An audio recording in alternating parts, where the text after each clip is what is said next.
Daily Trust News Center, this is the News Hour.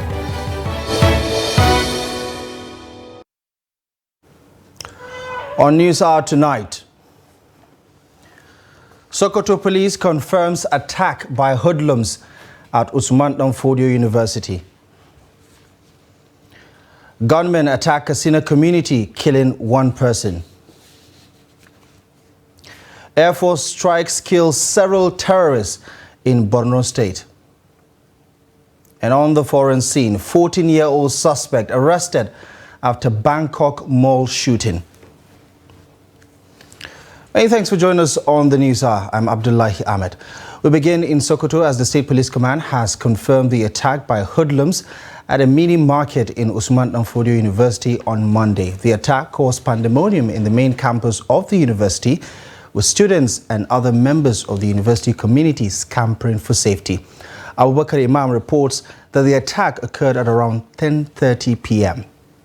Speaking to Trust TV on the phone, the spokesman of the Sokoto Police Command, ASP Ahmed Rufai, said contrary to the speculation making the round, the attack was perpetrated by hoodlums and not bandits.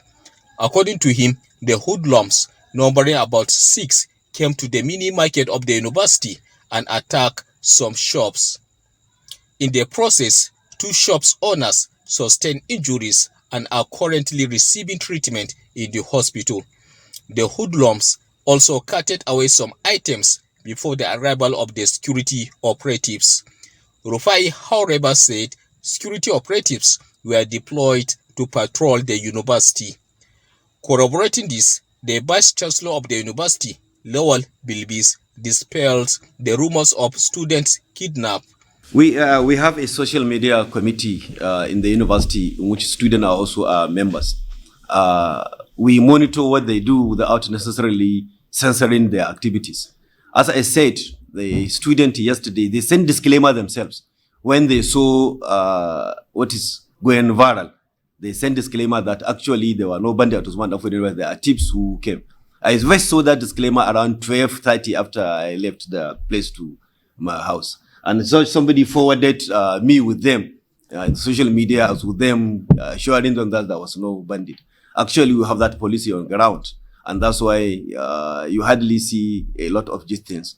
But sometimes, you can't police the social media, but we have policy that we, without necessarily curtailing their freedom and movement, also to be responsible citizens of the country, because a lot of this havoc is being caused by social media posted. It will be recalled that suspected bandits had attacked and kidnapped some students at the Federal University Gusau recently. From the main campus of Usman Danfodio University, Sokoto, Abubakar Awal Imam reporting for Trust TV. Now, in other security news, gunmen have attacked Nasarawa ward of Funtua local government area of Katsina State, killing the councillor representing the area, Samaila Buhari Ragu, on Monday. Now, the 9 p.m. attack by a gunman happened during a rainstorm, as residents described the attack as a failed kidnap attempt on the community. Abdullahi Amadi tells us more. Well, Funtua town came under attack by armed men suspected to be bandits or kidnappers Monday night. According to reports from Funtua town headquarters of Funtua local government area of Katsina State, the gunmen arrived Nasarawa quarters in Funtua around 9 p.m. and laid ambush. Upon noticing some strange movements, residents with the support of security operatives mobilized with the intention of confronting the suspected gunmen. But unfortunately, the councillor Samaila Buhari Ragu, who happens to be one of the members of vigilante group guarding the community, went out, but unknown to him, the bandits had infested the area and opened fire on him, as a result of which he died instantly. Thereafter, other members of the community, vigilante, police and some military officers chased the gunmen and successfully arrested one person in possession of huge dried leaves suspected to be cannabis sativa. Currently, the suspect is being investigated by security operatives in Funtua, and residents are saying the suspected gunmen went to the area with a mission of abducting people. Well, it could be recalled that Funtua is one of the local government areas in southern Katsina, suffering from a series of bandit attacks, killings, abductions, and rustling of animals in recent weeks. So these are some of the problems being faced by people, especially especially in insecurity frontline local government areas of Katsina State. Now, the Nigerian Air Force has neutralized several terrorists on the fringes of Lake Chad in Borno State. According to the Nigerian Air Force, Boko Haram and ISWAP fighters were neutralized after airstrike destroyed their hideouts, structures, and strategic logistic bases. Now, similar strikes were also undertaken at the Tumbunshitu area after structures believed to be terrorist hideouts were observed tucked under thick foliage. A Monday statement by the Nigerian Air Force Director of Public Relations and Information, Air Commodore Edward Gabwet, read. The Commodore also says that Tumbun Fulani and Tumbunshitu were struck between September 27th and 30th after confirmation of the terrorist activities which constituted a threat to military formations and law-abiding Nigerians residing in the locations. He also said the terrorists were observed loading jerrycans in 2 gun trucks concealed under shrubs at Tumbun Fulani. Now, earlier we spoke to Trust TV's Daily Trust Bureau Chief in Borno State, Hamisu Mutazu, who gave us an update on the development. This attack, I can say, is long overdue because everybody that is familiar with the happening in Lake Chad area will know that a lot of things are happening in recent time because based on the report we are getting from the area, the insurgents, especially the ISWAP members, are gathering momentum there of recent. Because last week or even last month, I can say there was a superiority clash between the members of ISWAP and Boko Haram, those that are loyal to late Abubakar Shekau. And there is a report coming out from there that the repentant Boko Haram members, fighters, I can say, some of them are finding their ways back to this area and reinforcing the terrorist group that are already there. We heard about Malam Bana, one of the strong commanders in there that is receiving the repentant Boko Haram members. And around the Lake Chad area, so many attacks have been happening in the area. Fishermen are being killed and hundreds of them are dying in superiority clash. So we can say that what the military is doing, we expected that to happen long ago. Bureau Chief Daily Trust Hamisu Kabir Matazu giving us updates there a little earlier about the developments in the fight against insurgency as the Nigerian Air Force has successfully neutralized several fighters of Boko Haram and ISWAP in the Lake Chad area. Now, elsewhere, at least 23 people are feared dead in a boat accident on River Niger in Yauri local government area of Kebbi State. It was gathered that the boat with 50 traders and their goods had taken off from Kasabo village and were heading for Yauri town for commercial activities on Monday when the boat capsized following strong waves. 10 people have been rescued by local divers while others remain missing. Our correspondent learned that 6 corpses have so far been recovered from the river in Kebbi State as at 1 p.m. on Tuesday afternoon. The chairman of Yauri local government area, Bala Mohammed, who confirmed the number of the victims, said rescue workers are still searching for some of the victims. Now, the nationwide strike action called by the organized labor for Wednesday has been called off. Now, this followed a memorandum of understanding signed between the federal government and the organized labor on Monday night rather. To ensure compliance, the memorandum will be filed by the federal government at a relevant court of competent jurisdiction within 1 week as consent judgment. From the State House, Kehinde Amodu reports. Both the Nigeria Labour Congress and the Trade Union Congress are suspending the nationwide strike called for 30 days. This obviously is to observe how federal government complies with the agreement signed within this 1 month. In the immediate 30 days, there are actions federal government has committed to, including the payment of 35,000 naira to all federal government workers beginning from the month of September, pending the signing of a new national minimum wage into law. A minimum wage committee is also expected to be set up within this 1 month, while the suspension of the collection of value-added tax on diesel for 6 months will begin in October. In addition, the federal government has agreed to pay 25,000 naira per month for 3 months starting from October 2023 to 15 million households, including vulnerable pensioners. We're grateful to say that at this point, we finally have an agreement to be jointly signed by the Trade Union Congress, the Nigerian Labour Congress, and the federal government. The details contained in the agreement will be presented by the Honorable Minister of Labour and Employment. In the long run are the provision of high-capacity CNG buses for mass transit, to which the federal government is allocating 100 billion naira, and the provisions of an initial 55,000 CNG conversion kits to kickstart an auto-gas conversion program. Federal government accepts to vote 100 billion for the provision of high-capacity buses for mass transit in Nigeria, that is CNG. Provisions are also being made for initial 54,000 CNG conversion kits to kickstart an auto-gas conversion program. Whilst work is ongoing on the start of the state-of-the-art CNG station nationwide, the rollout aims to commence by November with pilots across 10 campuses nationwide. The question remains, how will states queue into these agreements, as this memorandum is not binding on them? The workers at the state level will have organs in those places that use this as a benchmark to go towards the implementation. That's the essence of suspending a strike. When you suspend a strike, we return back to work.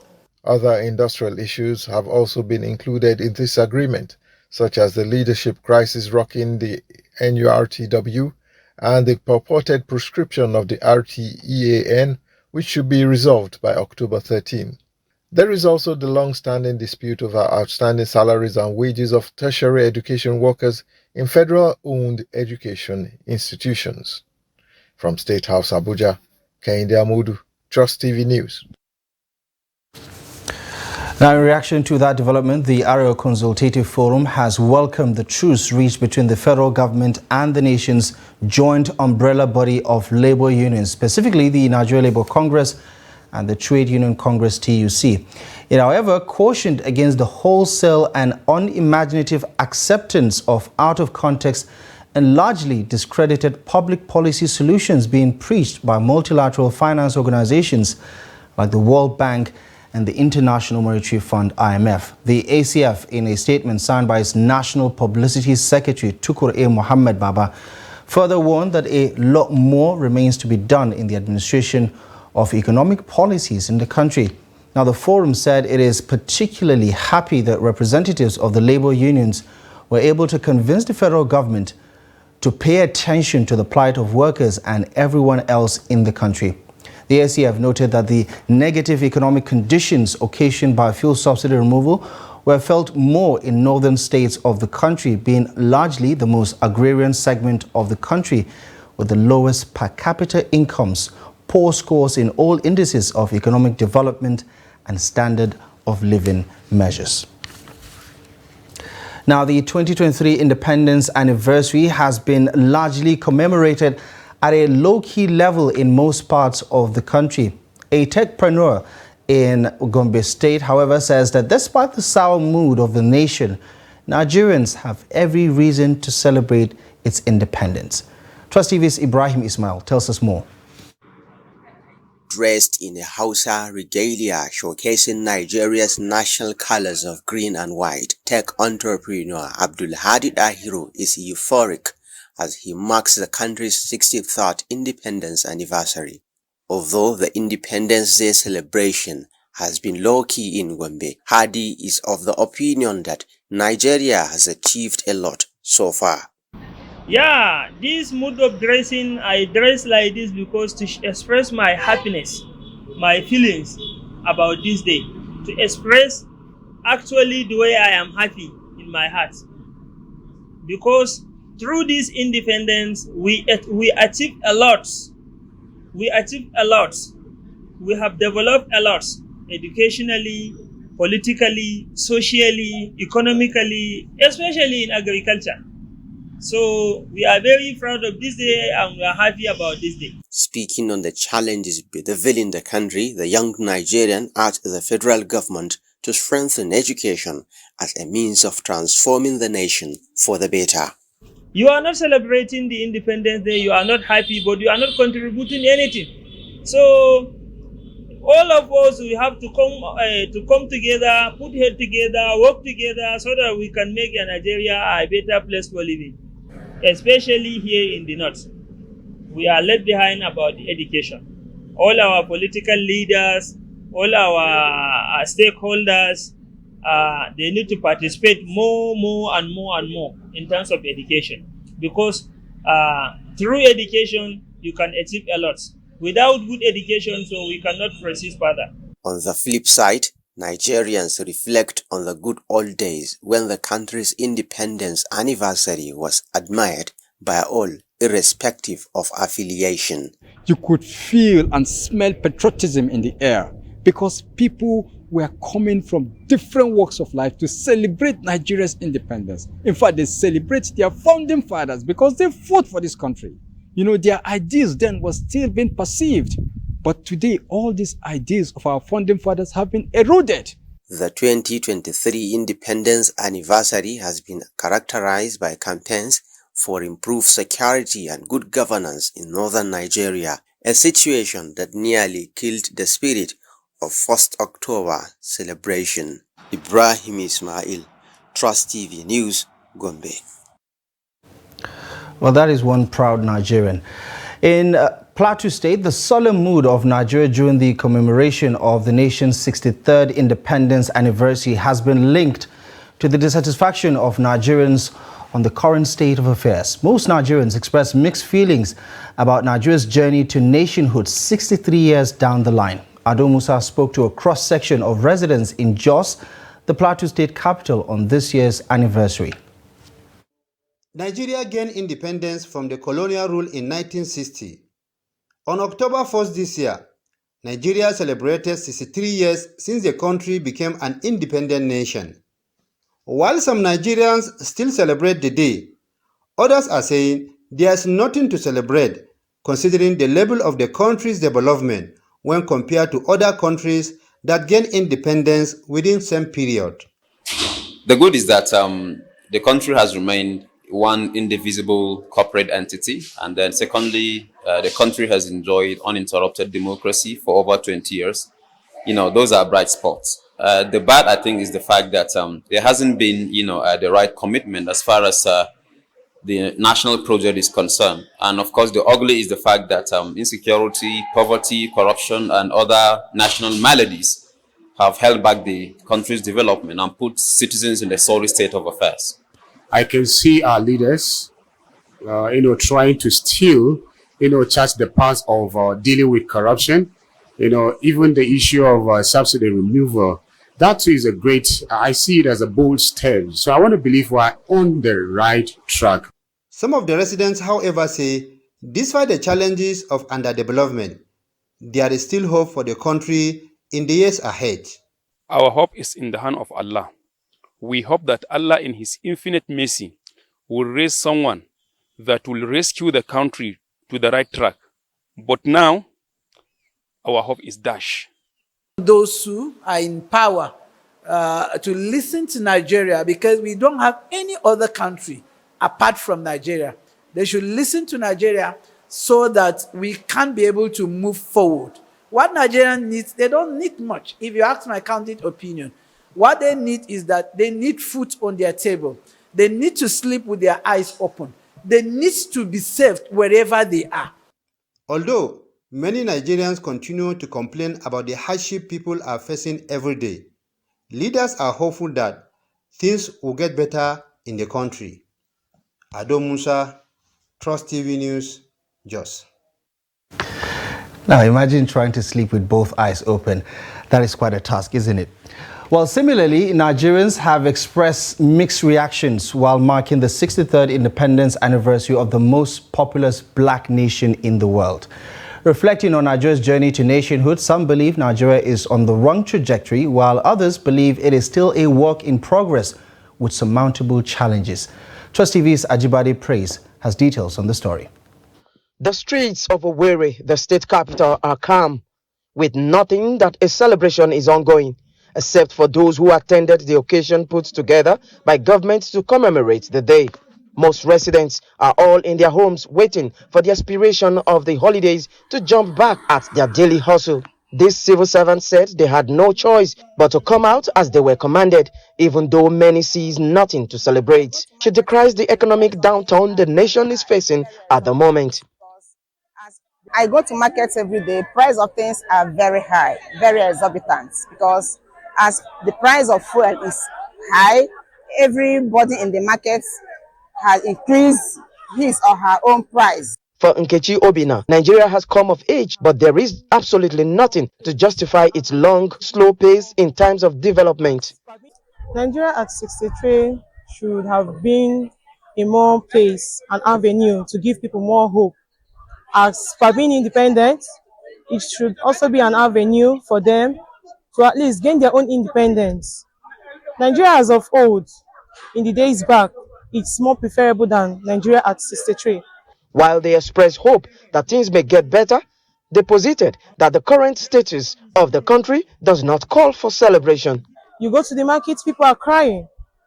Everybody is sobbing and suffering for one thing or the other. Insecurity and all that, coupled with the fact that things in the market, the cost price, the prices of income and all that as well.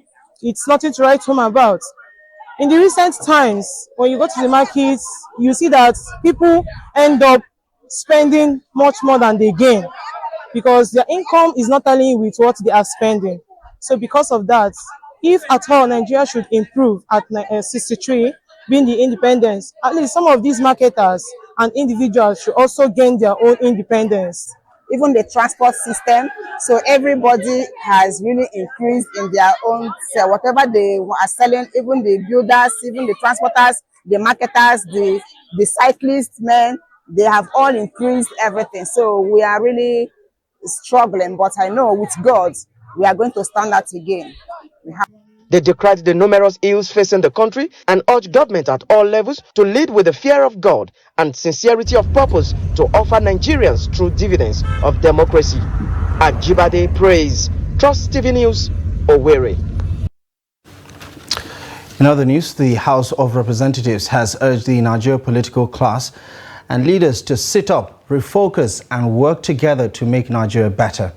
This followed a motion sponsored by the House Majority Leader Julius Ihonvere to commemorate Nigeria's 63rd independence anniversary. On Sunday, October 1st, Nigeria celebrated our 63rd independence anniversary. On that day, President Bola Tinubu in his adversary broadcast appreciated the contribution of Nigerians' past leaders.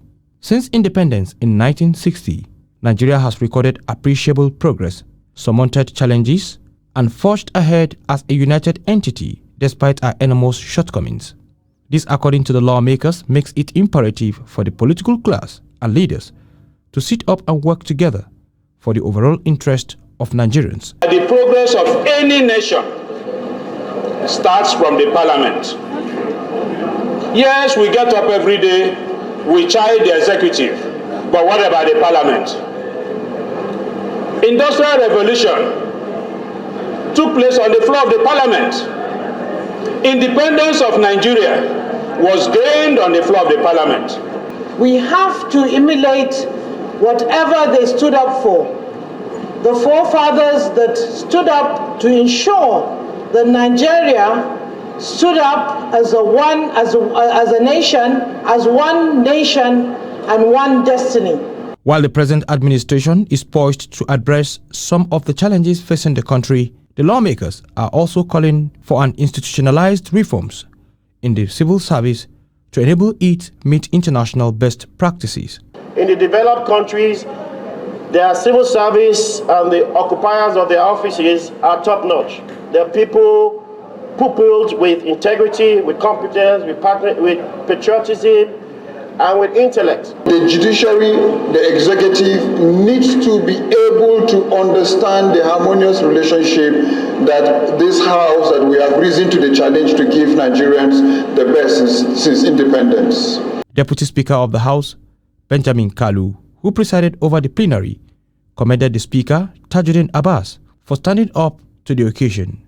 He acknowledged that to achieve unity as a nation, it is important to promote understanding and respect for the country's differences. In this country, that is where our future and our hope lies. And it is in unity that we will secure peace, that will secure progress. Overall, the lawmakers acknowledge that Independence Day anniversary should serve as a reminder of the importance of unity, diversity, and the pursuit of brighter future for all citizens, regardless of their background, and also encourage Nigerians to work collectively to address the challenges that lie ahead.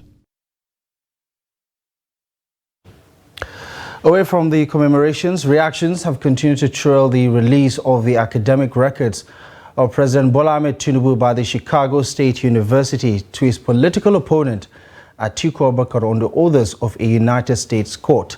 Now, the university released the documents on Monday to Atiku's legal team, sparking widespread polarizing debate across Nigeria and indeed on the international scene. Now, join us to unpack and shed light on the controversy around this development is Daily Trust online editor, Taiwo George. Mr. Taiwo, thank you very much for hanging on. I appreciate you very much for joining us on the news. First and foremost, I'd like to get your initial thoughts. I mean, this merry-go-round on the certificate saga has taken yet another interesting turn. What are your takeaways from the recently released documents? All right, thank you for having me. I'd like to say clearly that it's very embarrassing that the nation's leader, the number one citizen, is involved in such an issue. And for a long time, people have been wondering that what's happening with the certificate of the president, Bola Ahmed Tinubu, because he made all attempts to, withhold it from the public, right from the days as a governor of Lagos, State, up until he contested for the number one seat in the land. So it is very embarrassing, and the findings are shocking, although the ruling party and supporters of the president are trying to hide a lot, but it's very embarrassing about the consistencies found in the documents that were released yesterday. So let's talk about those discrepancies, because like you rightly pointed out, both sides, the two sides involved in this legal battle, the pro-APC, pro-Tinubu group, as well as the pro-Atiku or other political opponents of the president, everyone seems to be celebrating. So two sides to the same coin. Let me get your thoughts, your professional views on what the discrepancies are and what the explanations for those discrepancies are from both sides. Okay, so Alhaji Atiku Abubakar, the PDP presidential candidate, sought four key things. He asked for the example of the diploma certificate of Chicago State University. He asked for the specific one that was given to Bola Ahmed Tinubu, alongside some other documents to establish the allegation of forgery. And when those documents were released, it was found that one of the major discrepancies on it is the fact that President Bola Ahmed Tinubu claimed to have graduated from Government College Lagos in 1970, whereas the school was established in 1974.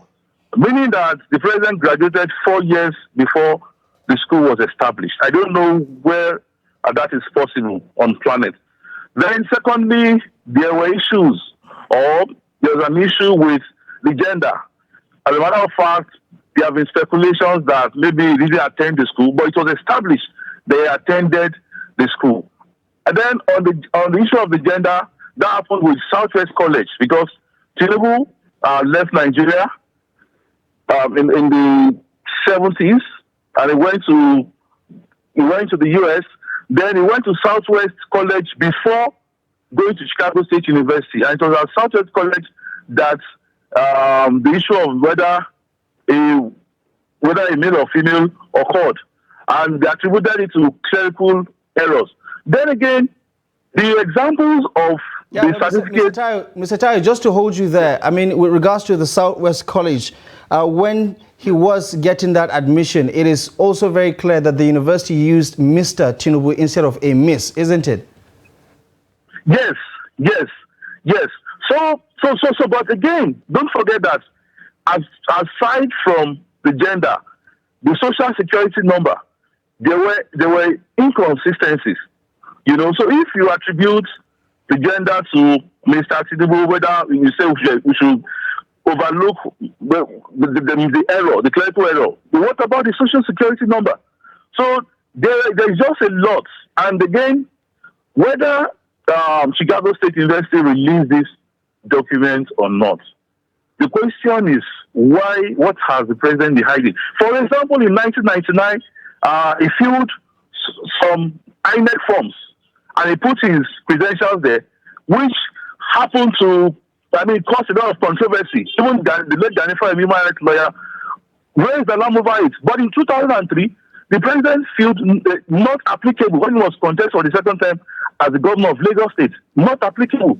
When he was run for the office of the president, he also did not release his documents. Right. So these are the reasons why people were curious and wondering that what is this that is really hiding. Okay, at best, it's safe to say that all of this information is still inconclusive at this moment with regards to a convincing argument about whether there was forgery or these discrepancies are, like the college says, is just inconsistencies. But also, there are people online, and as you can imagine, across the country, accusing even the Chicago State University of some sort of cover-up. You have the registrar of the university basically on the oath saying that President Tinubu did graduate from the university, and we do know that if he is found to have lied under oath, it is punishable by a minimum of at least 10 years in the United States. So what do you make of that accusation? I mean, clearly they don't have a dog in the fight. The Chicago State University doesn't have a dog in the fight with regards to the litigation here in Nigeria. So is it not safe to say that since the university is very conclusive that the president attended the university, that this case is closed? Okay. So I do not find it, I do not disbelieve the fact that he attended university. But I think there are other issues that when you're making inquiries about university, in the course of finding out a lot of things that he doesn't want to be exposed would be out there. For instance, the issue of Government College Lagos, 1970 and 1974. And again, another important issue is the date of birth. We have different years, a difference of 2 years, in the same set of forms. So the president, in my view, I do not think he didn't attend the school. I think Chicago University has a lot to lose in defending or by saying he attended when he did not attend. Don't forget that we've seen photo books, yearbooks of his college mates, and those who said the school with him. I think just last month, one of them was on air on a Nigerian station, saying that it was his classmate. So I see that fact. But I think before getting admission, there's a whole lot. There are controversies that they are trying to hide from the public. I think the problem is not about attending the school, but the controversies surrounding it. All right, the chapter and verse of this conversation is to try to establish whether there was forgery or not. And unfortunately, even with the release of these new documents, it is still very unclear as to what really happened. But for now, we're going to have to leave it here. Mr. Taiwo, thank you very much for sparing the time and for talking to us about this development. I appreciate you very much for joining us. My pleasure. Right, you're watching the News Hour on Trust TV. Coming up ahead. Businesses struggling to survive as Nigeria's economy continues to contract. More on this and many other stories in just a moment.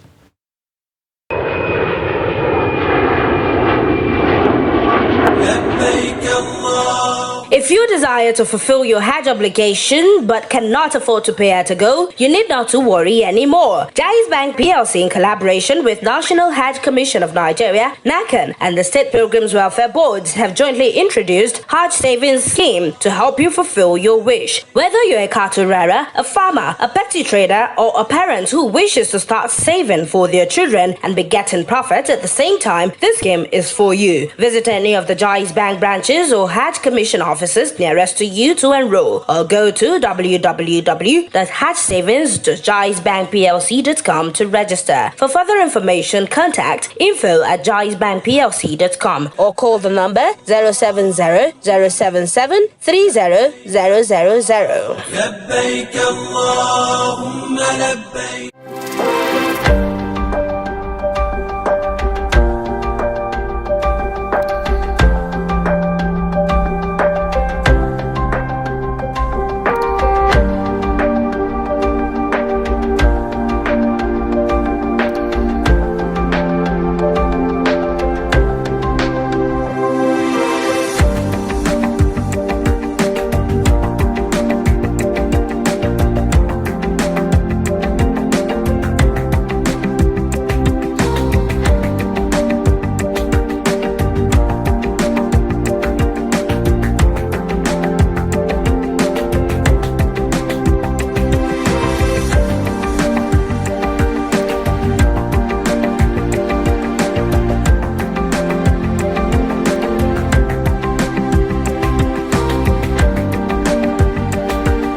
Welcome back to the news. Here's a quick reminder of our top stories at this hour. The police in Sokoto State have confirmed the attack by hoodlums at the mini market of Usman Danfodio University. Gunmen attack Katsina community, killing the councillor of the area. Now, Suleiman Baffa, a former managing director of the Nigeria Printing and Minting Company, has died in Kano. Baffa, who was a renowned banker and administrator, was managing director of two old generation banks, the United Bank for Africa and the Union Bank. Now, the 85-year-old former permanent secretary, who retired from public service back in 1999, was the author of the book, The Role of Local and Other Government Agencies in the Development of Metropolitan Kano. He appeared on the 2nd of April 2022 on Reminiscences on Trust Television. Then I started working at about 18. But then an opportunity came when I was told there was a new teacher training college for grade 2 teachers. Our new college was established in Gombe. And if I was interested in going there, I jumped at it, at the opportunity, and I went there, spent 4 years, and graduated as a grade 2 teacher. There was an election for Hadija. The students were posted to Hadija to conduct the elections. And I was a teacher in Hadija. And to take you through this thing would be a long time. That was how I now developed myself as a gentleman at the age of 18. Well, in memory of the late Suleiman Baffa, his appearance on Reminiscences will be rebroadcast on Saturday by 8 p.m. on Trust TV. President Bola Ahmed Tinubu has nominated Balarabe Abbas Lawal from Kaduna State as minister to replace Kaduna State Governor Nasir El-Rufai. Tinubu disclosed this in a letter addressed to the Nigerian Senate President Godswill Akpabio, which was read during Tuesday's plenary. The president in the letter asked the Senate to confirm Balarabe and two other ministerial nominees, Jamila Bayo Ibrahim and Ayodele Olawande. Balarabe was nominated to replace the former governor of Kaduna State, Nasir El-Rufai, whose ministerial nomination was queried by the Nigerian Senate. The Red Chamber had in August declined to confirm El-Rufai alongside Abubakar Sani Al-Ladi and Stella Okotete over security clearance. The president also urged the Nigerian Senate to consider his confirmation request expeditiously. Abbas Balarabe led a 65-man transition committee ahead of the swearing-in ceremony of Governor Ubasani in Kaduna State on May 29th. The former secretary to the state government of Kaduna also headed the transition committee of the state in 2015 and served as the vice chairman of the committee in 2019. Distinguished Senate Presidents and distinguished members, request for confirmation of ministerial nominees. In compliance with the provision of Section 147 sub 2 of the Constitution of the Federal Republic of Nigeria 1999 as amended, I am pleased to forward to the Senate 3 nominees: Dr. Jamila Bayo Ibrahim, Balarabe Abbas Lawal, and Mr. Ayodele Olawande for confirmation as ministers of the Federal Republic of Nigeria. While I hope that this request will receive the usual expeditious consideration of the Senate, please accept, distinguished Senate President and distinguished senators, the assurances of my highest regards. Staying with developments in the Nigerian Senate, the Senate on Tuesday amended its standing order to bar first-time senators from contesting the positions of the Senate President and Deputy Senate President. The amendment followed a motion by the Senate leader Michael Okpeyemi Bamidele during Tuesday's plenary. The Senate President Godswill Akpabio announced the amendment after a majority of the senators supported it via a voice vote. Prior to the amendment, all the 109 senators, irrespective of their rank, were free to contest the presiding officer's position. The Rule 3 of the Senate Standing Committee, or rather Standing Order, has stated that nomination for presiding officers shall be in accordance with the ranking of senators. Now, the senators on Tuesday amended the Rule 3 to state that any senator vying for the position of the Senate President and the Deputy Senate President position must have served at least one term in the Nigerian Senate. The amendment came months after a fierce contest for the 10th National Assembly leadership positions on June 13. Now, in a bid to enforce law and order in Nigeria's capital, operatives of the Federal Capital Territory Command of the Nigerian Police have arrested several suspects alleged to have committed various crimes ranging from kidnapping, armed robbery and cultism, among many others within the Federal Capital City. The FCT Commissioner of Police, while parading the suspect at the command's headquarters in Abuja, revealed that 14 suspects have been arrested for committing various offenses in the capital city. Here's Noel Sampson with more on the story. Those paraded for wreaking havoc on residents in the nation's capital include armed robbery suspects, many of whom are ex-convicts, kidnappers, and persons known as one-chance operators who pretend to be genuine drivers but specialize in dispossessing unsuspecting passengers of the valuables. Items recovered from them include firearms, explosives, mobile phones, point-of-sales machine, also known as POS, and 36 bags of leaves suspected to be in their hand. Acting on intelligence, police operatives from Kabusa Division trailed and arrested one Adam Idris, aka Idi, a wanted and also a notorious kingpin responsible for a series of kidnapping around Gagadimawa and Apo, Rokogoma and Kabuza Aziz. On 26 September 2023, in the spirit of synergy and collaboration with other sister security agencies, Brigade of Guard handed over one Abraman Abdullahi of Kaduna State to Police Command. The suspect and 6 others came all the way from Kaduna in a Hilux vehicle to perpetrate crime here in FCT. The FCT Commissioner of Police revealed that the command had over 10 cases of alleged disappearance of male organs across the territory and the escalating incident of mob actions by irate youths. 14 suspects so far who claimed their male organ had disappeared were taken to the hospital where the medical doctor confirmed that the male organ is intact and active.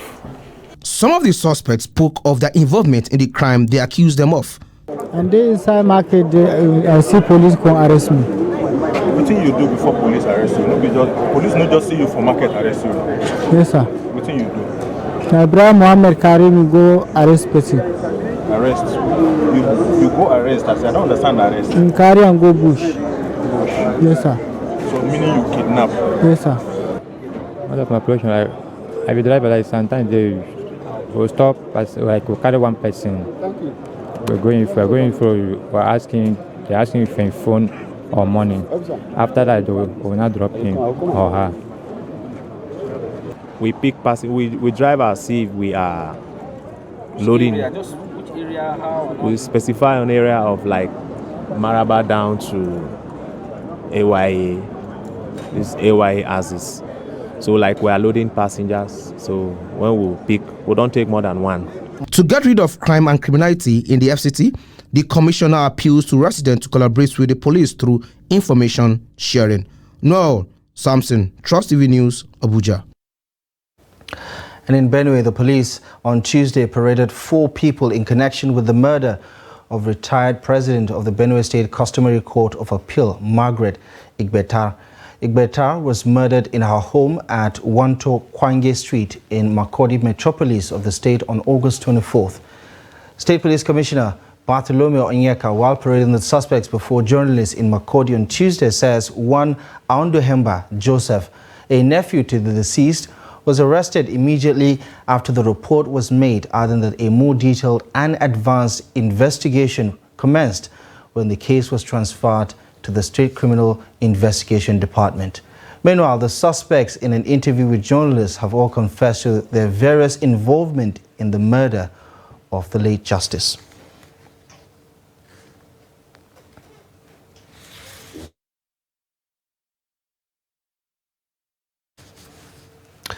Now, small and medium business owners in Imo State are expressing mixed reactions while marking the 63rd anniversary of Nigeria's independence.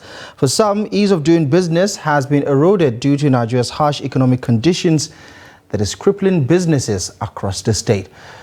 Here's Trust TV's Ajibade Praise with their reactions. Most businesses in the state, especially small-scale businesses, are nosediving as their capital now goes more into servicing the high cost of living that has negatively impacted the lives of low-income earners.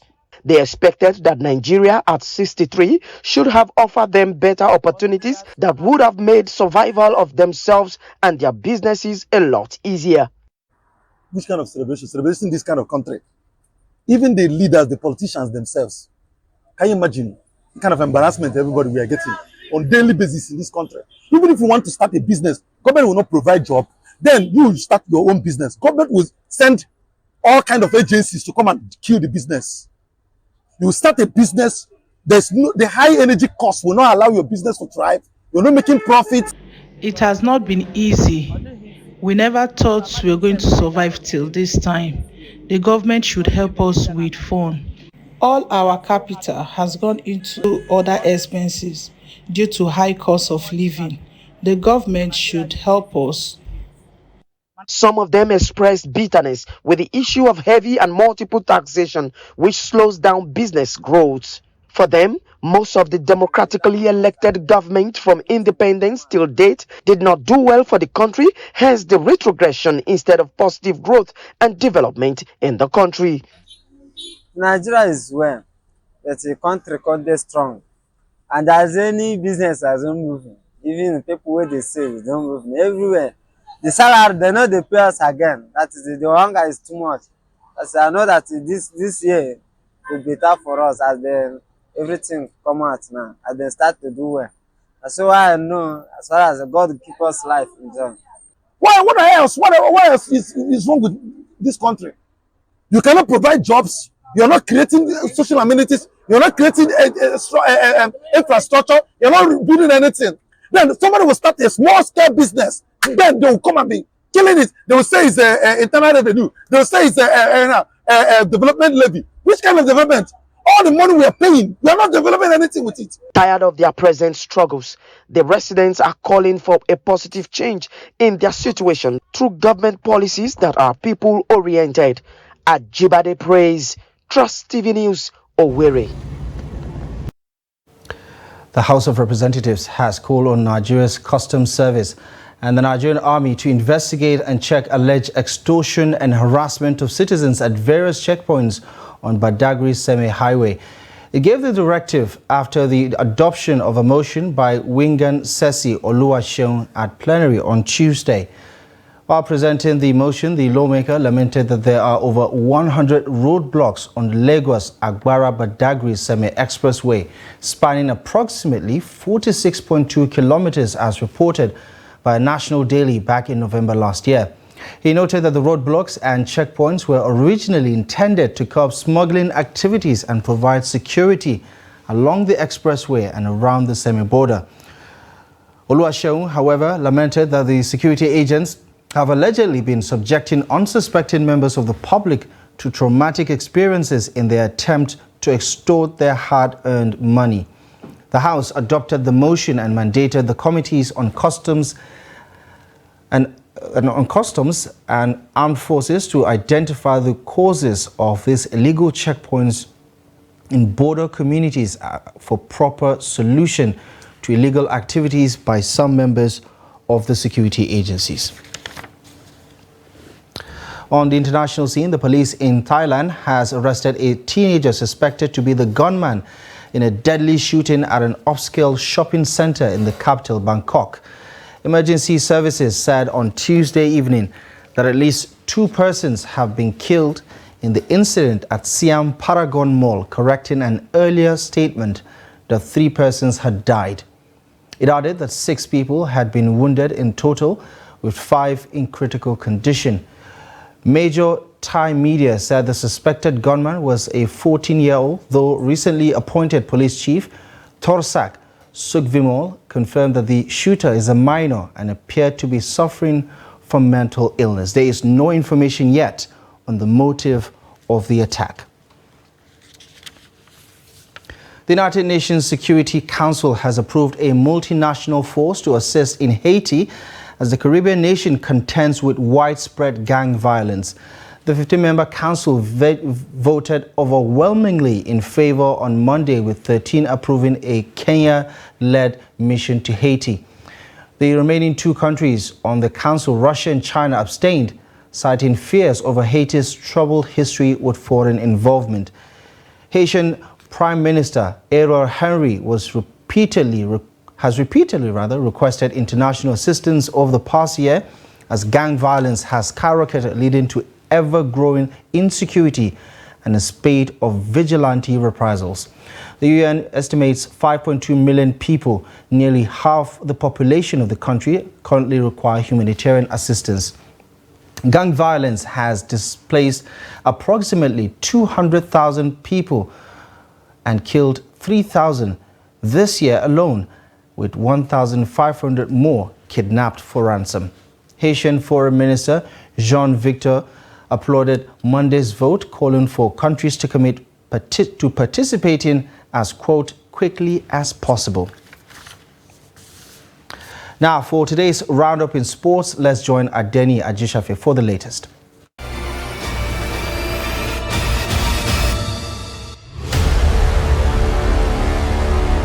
Nigerian Basketball Federation has invited 31 teams ahead of 2023 NBBF Premier Basketball League. NBBF, in a letter to Sports Commissioners, Chairman of Sports Commissions, Directors of Sports Councils, Basketball Associations and Clubs of invited teams. 16 teams will compete in the Atlantic Conference, whilst 15 teams battle in the Savannah Conference. The first phase of the league will take place from 23rd to 38th October in Asaba for Atlantic Conference, while Abuja hosts the Savannah Conference. Top 8 teams from each of the conferences will advance to the second phase. 15 teams will be relegated to Division 1. And in football, Sporting Lagos head coach Paul Orfor said the team feels excited to be playing in the Nigerian Premier Football League this season. Sporting Lagos kick off their first season in the Nigerian top flight with a 2-0 home victory over Gombe United on Monday at Mobolaji Johnson Arena, Onikon Stadium, Lagos. Goals from Rivio and Yewere and Nantuan Clement to secure the first league win of the season for the Tech Boys. Coach Paul Orfor said Sporting showed clear dominance while hoping team's performance improved their confidence going forward. The Gava led the Lagos-based club from Nigerian National League to the Nigerian Premier League with the mantra of making it game by game to improve as a team. Sporting Lagos will be on the road this weekend when they travel to Uyo to take on Aqua United in a match day 2 encounter at Godswill Akpabio Stadium on Sunday. That's Sport News. I'm Adeniyi Ajishafe.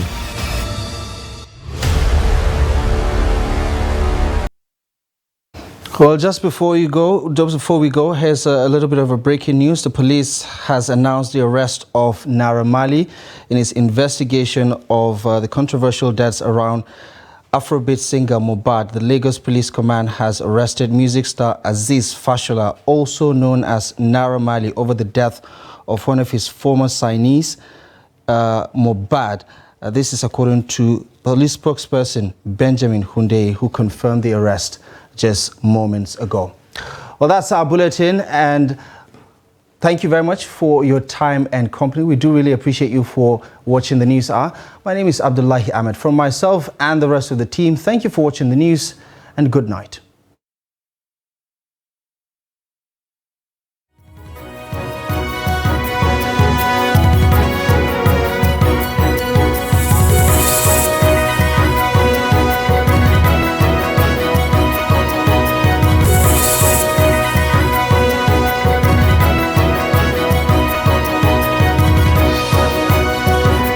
From the Daily Trust News Center, this is the News Hour.